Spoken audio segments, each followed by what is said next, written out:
आमदार संजय शिरसाट आपल्यासोबत आहे। आपण त्यांच्याशी बातचीत करणार आहोत। जी ऑडिओ क्लिप व्हायरल होते सध्या आणि त्याच्यामध्ये शिवीगाळ केली आहे दोन नेत्यांनी, बबनराव लोणीकर आणि राजेश टोपे यांची ऑडिओ क्लिप आहे। स्थानिक बँकेच्या निवडणुकांवरून या दोघांमध्ये ही बाचाबाची झाली, शिवीगाळ झाली, भांडणं होत आहेत अशी चर्चा आहे। काय म्हणाल? नेते समाजाचं प्रतिनिधित्व करतात, अशा पद्धतीने एकमेकांना शिवीगाळ करतात। बँकेचं निवडणूक आहे, त्या निवडणुकीमध्ये विरोधकाला विरोधक असतोच। लढताना तुम्ही एकमेकांबद्दल शिवीगाळ करणं, मला वाटतं हे मेसेज तुमच्या कार्यकर्त्यापर्यंत चांगला जात नाही। आपला नेता त्या नेत्याला शिव्या देतो, मग कार्यकर्ता त्या नेत्याला शिव्या देईल, त्यांचा कार्यकर्ता तुम्हाला शिव्या देईल, आणि अशा पद्धतीने राजकारण करूच नाही। मुळामध्ये तुम्हाला कशासाठी निवडून यायचं किंवा तुम्हाला निवडून येण्यासाठी मागची कारणं काय, तुम्हाला मतदान का केलं पाहिजे याच्यावर भाष्य केलं पाहिजे। मला वाटतं ही पद्धत राजकारणामध्ये नको, असं माझं स्पष्ट मत आहे। प्रकाश आंबेडकर यांनी सुद्धा जे वक्तव्य केलंय ते सध्या चर्चेत आहे। देशात फ्रान्स सारखी हुकुमशाही असं ते म्हणतायत आणि जो खरं बोलतो, सत्य बोलतो, त्याची मुस्कटदाबी केली जाते, शिरच्छेद केला जातो असं सुद्धा ते म्हणतायत। नाही, असं काही होत नाहीये। कदाचित त्यांचा काही गैरसमज झाला असावा, परंतु अशी कोणती पद्धत नाहीये। या राजकारणामध्ये एक हाती सत्ता गेल्यामुळे कदाचित त्यांना असं वाटत असावं। पहिले जे सरकार होते, मग ते काँग्रेसचं असेल किंवा इतर लोकांचं असेल, ते सगळ्यांना म्हणजे वेगवेगळ्या तुकड्यामधलं सरकार होतं। आता एक हाती सत्ता असल्यामुळं इतरांना थोडासा वाव कमी मिळतोय, म्हणून त्यांना ती हुकुमशाही वाटते। बीडमधील दंगल जी आहे ती भुजबळांनी घडून आणली असं जरांगे पाटील म्हणतायत, आणि तर भुजबळ म्हणतायत की माझ्यावरती गोळीबार होणार आहे असं बोललं जात होतं, पण तरी देखील काही दखल कोणी घेत नाहीये।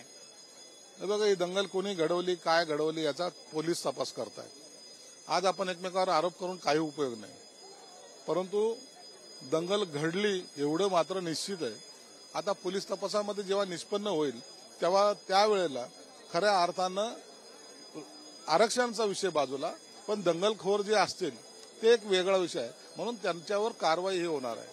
संजय राऊतांनी सामनातून ज्या पद्धतीने टीका केलेली आहे, भाजपवर टीका केली आहे की भाजपला इतर राज्यामध्ये 2-2 उपमुख्यमंत्री चालतात, पण जेव्हा शिवसेना उपमुख्यमंत्री पद मागते तेव्हा ते त्यांच्या तत्वात बसत नाही, असं करून त्यांना टोला लगावलाय। त्यासाठी कॅपॅसिटी पाहिजे, तुमच्यामध्ये खेचून आणण्याची ताकद पाहिजे। आम्ही उठाव केला, 40 लोक होते प्लस 10, आम्ही मुख्यमंत्रीपद आणलं ना। तुमच्यामध्ये ती ताकद नव्हती। तुम्ही त्यावेळेला लाचार होऊन जेव्हा त्यांच्या मागे फिरत होता त्यावेळेला त्यांचा फायदा त्यांनी घेतला असावा, परंतु एखाद्याशी मैत्री करताना किंवा एखाद्याशी युती करताना आपलं अस्तित्व कधी गमावू नये, आणि यांनी अस्तित्व गमावल्यामुळे हे दिवस यांच्यावर आलेले आहेत।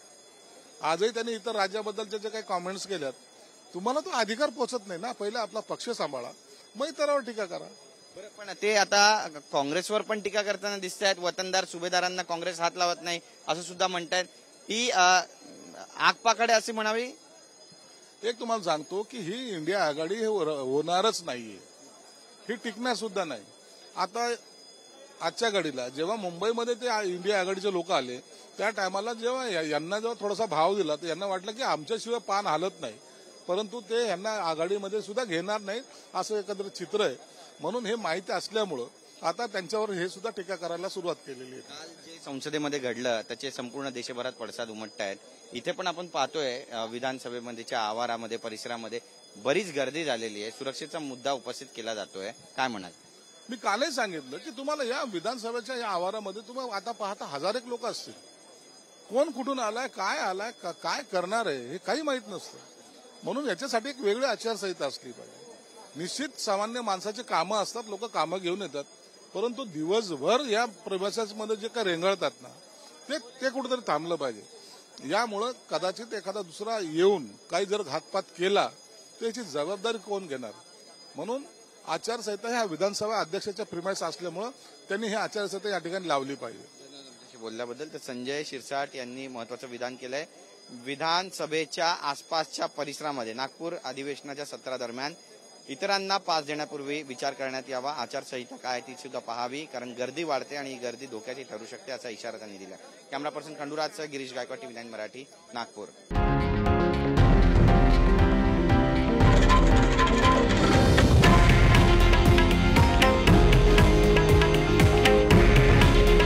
हे आहे देशातील नंबर 1 न्यूज नेटवर्क आणि आपण पाहत आहात TV9 मराठी।